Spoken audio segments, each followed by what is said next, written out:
সবাইকে স্বাগতম। আমাদের এই বিশ্লেষণগুলো যদি আপনাদের ভালো লাগে তাহলে প্লিজ ভিডিওটা লাইক করুন, আপনার মতামত কমেন্টে জানান এবং অবশ্যই সাবস্ক্রাইব করুন। আর লেটেস্ট সব আপডেট সবার আগে পেতে আমাদের হোয়াটসঅ্যাপ গ্রুপে যোগ দিতে পারেন। আপনাদের সাপোর্টই কিন্তু আমাদের এগিয়ে চলার মূল অনুপ্রেরণা। আচ্ছা, চলুন তাহলে আজকের আলোচনা শুরু করা যাক। তো আজকে আমরা স্টক স্প্লিটের আদ্যোপান্ত জানব। প্রথমে আমরা বাংলাদেশের শেয়ার বাজারের একটা মজার ধাঁধা দেখব। তারপর বুঝব স্টক স্প্লিট জিনিসটা আসলে কি, কেন কোম্পানিগুলো এটা করে, আবার কিছু কোম্পানি কেনই বা করে না সেটাও জানব। আর সবশেষে একজন বিনিয়োগকারী হিসেবে আপনার জন্য এর মানেটা ঠিক কি সেটা নিয়েও কথা বলবো।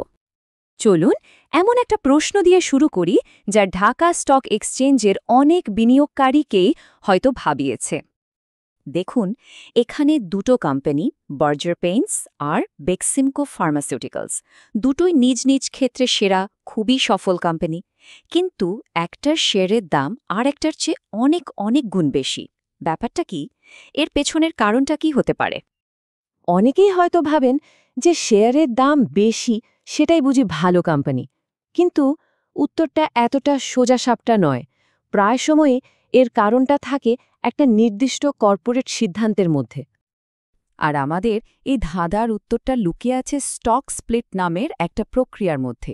চলুন এবার বোঝার চেষ্টা করি এই জিনিসটা আসলে কি আর কিভাবে কাজ করে।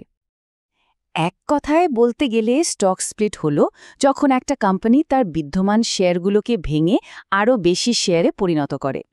এতে বাজারে শেয়ারের সংখ্যা বাড়ে আর প্রতিটি শেয়ারের দাম আনুপাতিক হারে কমে যায়।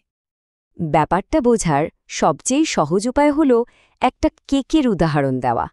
ভাবুন তো, আপনার কাছে একটা কেক আছে, আপনি সেটাকে কেটে আরও বেশি টুকরো করলেন, কিন্তু তাতে কি কেকটা বড় হয়ে গেল? না, কেকের সাইজ কিন্তু একদম একই রয়ে গেল। দেখুন, কোম্পানির মোট যে মার্কেট ভ্যালু, সেটাকে যদি আমরা একটা আস্ত কেক ধরি, তাহলে আপনার কাছে থাকা শেয়ারগুলো হলো সেই কেকের কয়েকটা স্লাইস। এখন স্টক স্প্লিট মানে হলো আপনার ওই প্রত্যেকটা স্লাইসকে আরও ছোট ছোট টুকরো করে দেওয়া হলো। ফলে কি হলো? আপনার হাতে স্লাইসের সংখ্যা বেড়ে গেল, কিন্তু আপনার মোট কেকের পরিমাণ সেটা কিন্তু একদম আগের মতোই থাকলো। মানে নতুন কোনো ভ্যালু তৈরি হলো না, শুধু ভাগাভাগিটা বদলে গেল। আচ্ছা, এবার একটু সংখ্যা দিয়ে ব্যাপারটা বুঝি। এই টেবিলটা দেখুন। ধরুন, স্প্লিটের আগে আপনার কাছে 200 টাকা দামের 100টা শেয়ার ছিল। তার মানে আপনার মোট বিনিয়োগের পরিমাণ 20,000 টাকা। এখন কোম্পানি 1:5 অনুপাতে একটা স্প্লিট ঘোষণা করল। মানে আপনার প্রত্যেকটা শেয়ার 5টা শেয়ারে ভাগ হয়ে গেল। তো আপনার শেয়ার সংখ্যা 100 থেকে বেড়ে হলো 500, আর দামটাও ঠিক 5 ভাগ হয়ে গেল। 200 টাকা থেকে কমে হলো 40 টাকা। এখন গুণ করে দেখুন, 500 গুণ 40 সেই 20,000 টাকায়।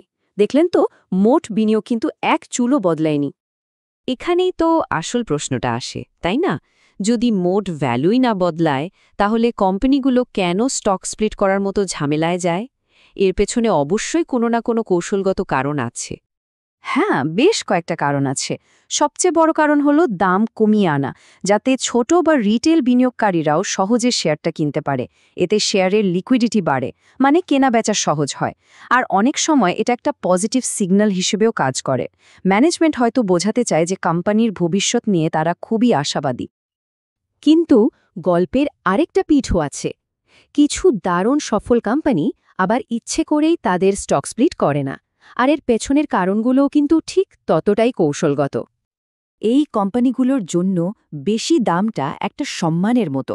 এটা একটা এক্সক্লুসিভিটি সিগন্যাল দেয় যে এটা একটা প্রিমিয়াম অ্যাসেট। এতে করে কারা আকৃষ্ট হয়? যারা দীর্ঘমেয়াদে বিনিয়োগ করতে চায়, সেসব সিরিয়াস বিনিয়োগকারীরা। ফলে ঘন ঘন কেনাবেচা কমে আর শেয়ারের দামও অনেক বেশি স্থিতিশীল থাকে। তো এত সব আলোচনার পর এবার আসল কথায় আসি। একজন বিনিয়োগকারী হিসেবে আপনার পোর্টফোলিওতে স্টক স্প্লিটের প্রভাবটা ঠিক কী? একটা স্টক স্প্লিট হওয়ার ঠিক পর মুহূর্তে আপনার বিনিয়োগের মোট আর্থিক মূল্যের ওপর এর প্রভাব হল 0। হ্যাঁ, একদম 0। কোনো পরিবর্তন হয় না। আপনার পোর্টফোলিওর গঠনটা শুধু বদলে যায়। আগে হয়তো আপনার কাছে কম শেয়ার ছিল, কিন্তু দাম ছিল বেশি। আর স্প্লিটের তোর আপনার কাছে অনেক বেশি শেয়ার, কিন্তু প্রতিটার দাম কম। সে কেকের গল্পের মতোই, বেশি স্লাইস কিন্তু মোট কেক তো একই। এই কথাটা মাথায় রাখা খুব জরুরি। স্টক স্প্লিট কোনো ফ্রি টাকা বা বোনাস নয়। এটা কেবলই একটা যান্ত্রিক সমন্বয় বা মেকানিক্যাল অ্যাডজাস্টমেন্ট, ব্যাস আর কিছু না। সুতরাং এখন থেকে যখনই কোনো কোম্পানির স্টক স্প্লিটের ঘোষণা শুনবেন, তখন শুধু দামের পরিবর্তন দেখে উত্তেজিত না হয়ে নিজেকে একটা প্রশ্ন করা উচিত। আসল প্রশ্নটা হলো, এই স্প্লিটের পেছনে কোম্পানির ভবিষ্যৎ পরিকল্পনাটা কি? ম্যানেজমেন্ট কি এর মাধ্যমে তাদের আত্মবিশ্বাসের কোনো ইঙ্গিত দিচ্ছে? তাদের কি কোনো বড় গ্রোথ প্ল্যান আছে? এই কারণটা খুঁজে বের করাই হলো আসল কাজ। শেষ করার আগে এই প্রশ্নটা নিয়ে একটু ভাবুন। কোম্পানি কি টেবিলে আরও নতুন অতিথিকে জায়গা করে দেওয়ার জন্য কেকটা কাটছে, নাকি শুধু স্লাইসের সংখ্যা বেশি দেখানোর জন্য কাটছে? স্প্লিটের পেছনের এই কেনর উত্তরটা বোঝা স্প্লিট হওয়ার খবরের চেয়েও অনেক বেশি গুরুত্বপূর্ণ।